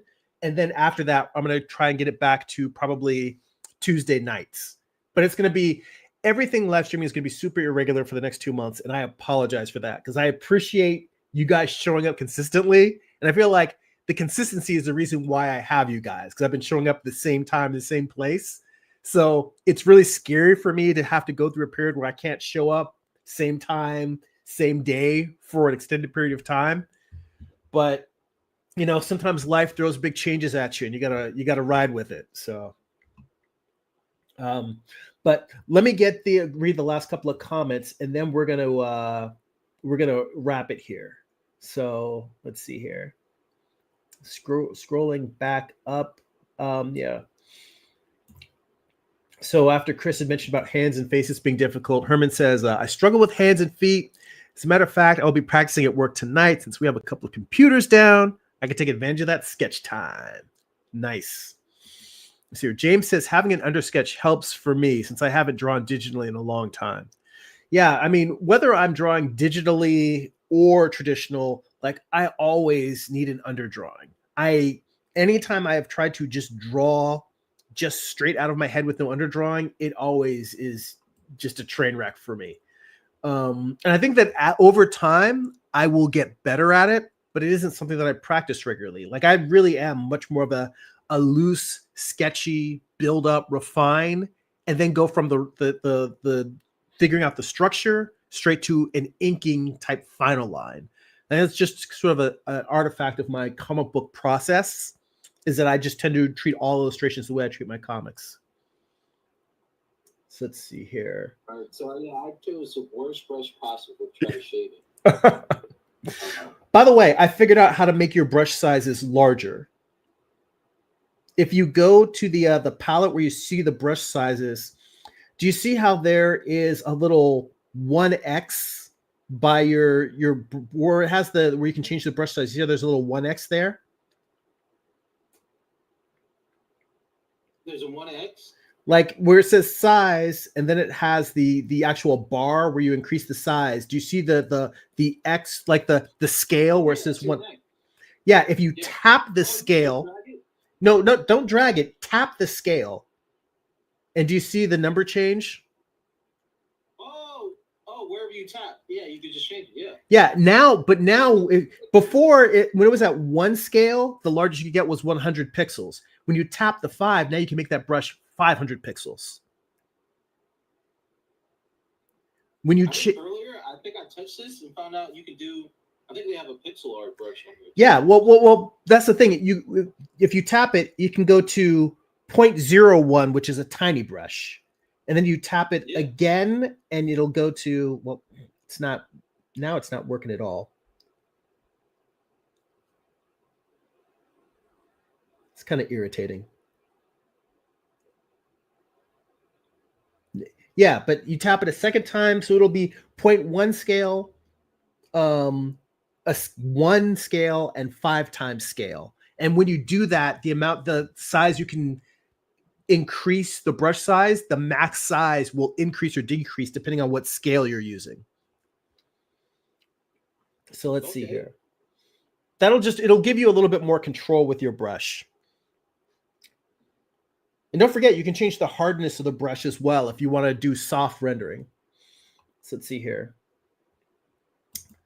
All right, everybody, don't forget to write your first name and your tab so we know who did what in the thumbnail.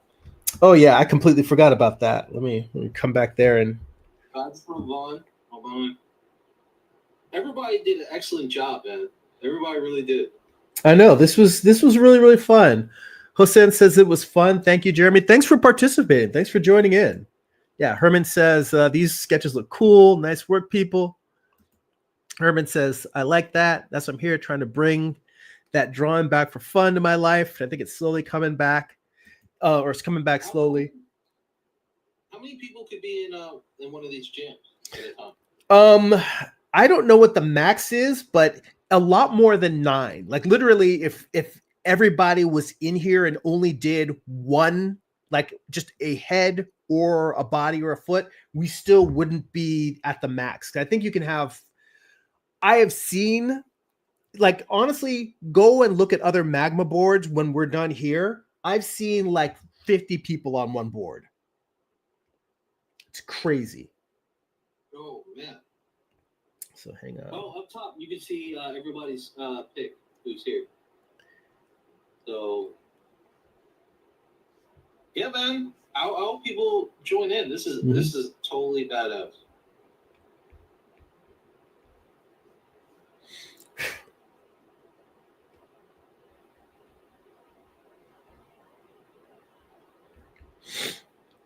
Let me see here. Chris says, are these drawings for your comic? I think at this point you can see that we're just goofing around here. I was trying to think of stuff that we could do that's more of an activity, more engaging than just me talking at you while I draw. And I thought that this would be a really, really fun way for us to kind of do a group project together. I'm sorry that I didn't repost it, Chris. There was a link in the that I posted in the chat to this Discord, to this board, so that you can hop on and draw. And the next time that we do one of these, I'm probably going to do one once, maybe twice a month. But the next time we do one, I'm going to put the I'm going to put the link in the video description. That way you'll always be able to get it before, while the stream is going, because I know scrolling back up through the comments to try and find it is kind of a pain in the ass. Let's see here. Byron says, same, Jeremy. I think I'm going to take some time to hash out a 3-page practice comic or something just to get back into the rhythm of making something. Yeah, I hear you. I need to go and firm up my outline for my comic. And the problem is that I've been trying to get the outline for the entire series done. And I really think I just need to dive into issue 1 and just, work through it there. Let's see here. Does any major publishers or studios have comic book competitions? Because screenwriters, they still have pipeline and there's the Nichols Fellowship. You submit your screenplay, and if you win, right? Mm-hmm. Several movies have been made off of people who won these screenwriting contests. Do they do that for the comic book industry? Anybody DC out there are. I don't think Marvel or DC does it, but there's tons of indie comics and anime companies that will have comic book creation contests. But you need to really read the terms of services before you enter any contest, because a lot of times one of the terms is that whatever you create, the people who run the contest own that IP. So if you create a new character in that and you submit the contest, it's yeah, you may have won their contest, but you've also given them your character. Oh, yeah, that's great. Now that I'm not saying that that's every contest. That isn't. But you need to, anytime you enter any contest, you need to read those terms of services and see what rights the people that are running contest gain from that.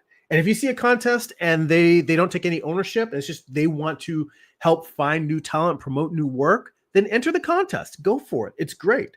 But just like I said, always read those terms of services. And more importantly, I honestly think you can't wait for people to give you a contest. You can't wait for there to be a manga competition or a new comic talent competition. I am a firm believer that the best way to get your work out there is to create your own opportunities. If you want to make a comic book, don't make it because someone's running a contest. Make it because you have a story you want to tell, and do it as a webcomic. Put it up online. I think that Webtoons has similar terms of services where they, at least if they don't own the IP, they at least have first right of refusal, or they get the rights in terms of it being developed into other entertainment property, that they gain those rights.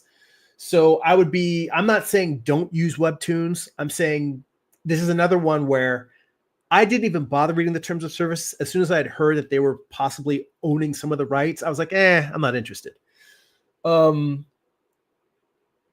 Just make the thing that you want to make. And if the thing you want to make is 1,000-page epic, then you're all right, that's a lot to bite off. Pick a short story featuring the character from your 1,000-page epic.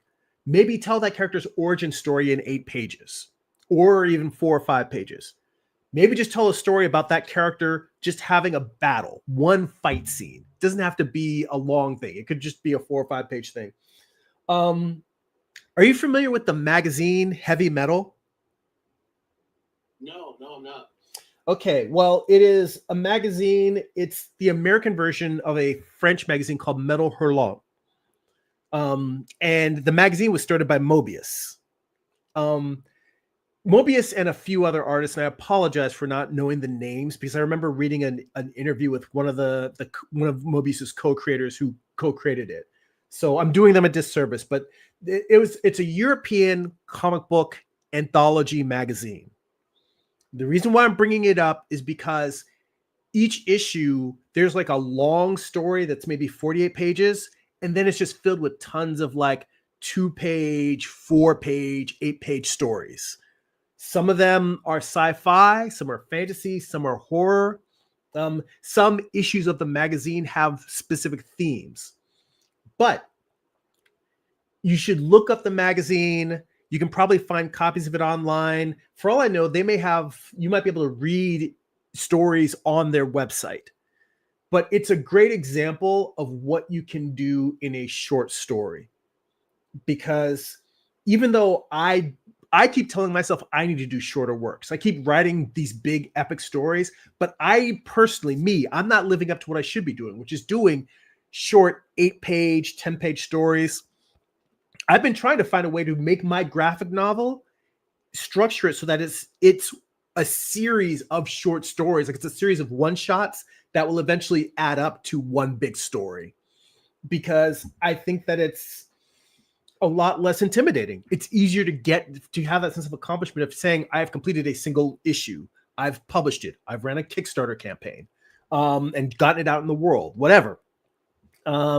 So yeah, the point is, Stephen King, he writes whole books mm-hmm. that are just nothing but short stories, mm-hmm. and some of them have been turned into pretty good movies. Yeah. Like the summer, what is it called, 1821? Mm-hmm. It was. It's on Netflix.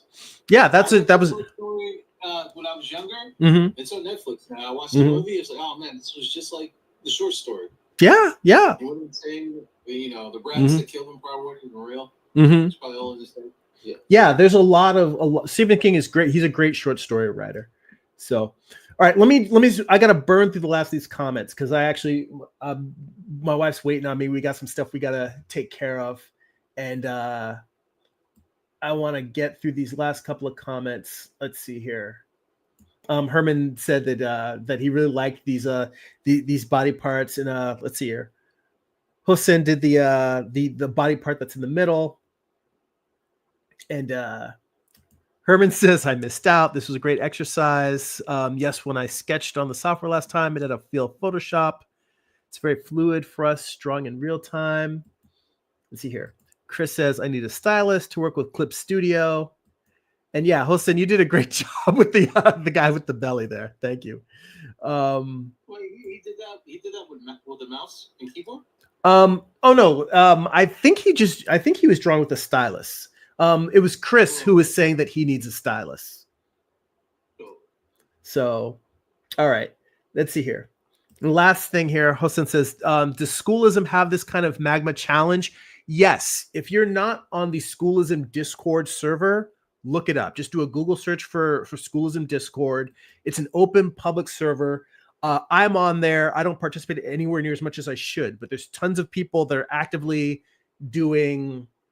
studying animation, character design, fundamentals. It's a great resource for just a learning community. And there's people that have study groups for different Discord classes that are actually ongoing, and people that are taking the class are sharing work and giving each other feedback. They have interviews with all of the instructors, like at least once or twice a month. They'll have a live stream on there. I cannot recommend it highly enough. So definitely check that out. That's where I learned about Magma. These drawing jams, they do these once, I think once or twice a month. And that's where I was saying it's not, for them, it's not an exquisite corpse. They'll just have a giant canvas that's open, maybe with a background, and then people just drawing figures and creatures into that environment. So, all right, guys, on that note, we're going to wrap it up here. This has been super fun, and thank you so much. Definitely gonna get views.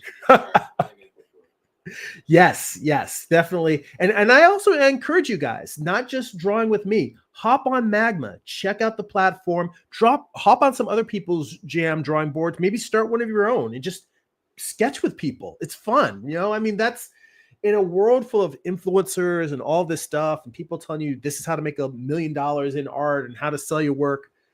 The thing that we're really missing is community. And I feel like that's what I get from you guys.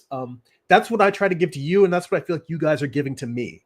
But it's not a finite resource. Community is just welcoming other people in and being creative. And like, we're just sitting here, we're playing, we're having fun like kids. We're being able to play with each other. So share that. It doesn't need to stop here. You join in other people's games, start your own games. We can have fun, keep this going. On that note, if you enjoy these live streams, would like to get additional bonus live streams twice a month, you can become a Patreon subscriber for as little as $2 a month. Head over to patreon.com/GERIMI.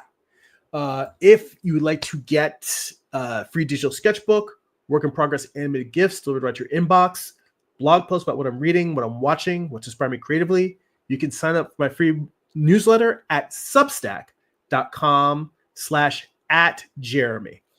And if you'd like to purchase physical copies of my comic books, or if you read digitally on Kindle, you can go to amazon.jeremy.net. They'll forward you to my Amazon author page. You can pick up my books there. And also, if you go to the homepage of my YouTube channel, you can see book flip-throughs of each of these books, see what's inside before you pick them up. Vaughn, again, thanks for joining us on the Voice channel. It's glad to see you guys again, man. Yeah. I'm busy. I haven't been able to, but yeah, I'm glad. I really enjoyed this. Yeah, me too. And it was just fun being able to catch up. And by the way, for everyone, the Voice channel, that's open on Discord for the Patreon and for Substack paid subscribers. So if you are a Patreon subscriber, that's one of the features that we have on there. I post the Voice channel, and you guys can just hop in and talk during the streams. And we're going to be doing that whether we do a jam drawing or not. I'm just going to try and leave the Patreon Voice channel open during all the streams going forward. So if anybody is catching and just wants to pop in and say hi, you're welcome to do it. So, all right, guys, that's it for now. Go be creative. Later.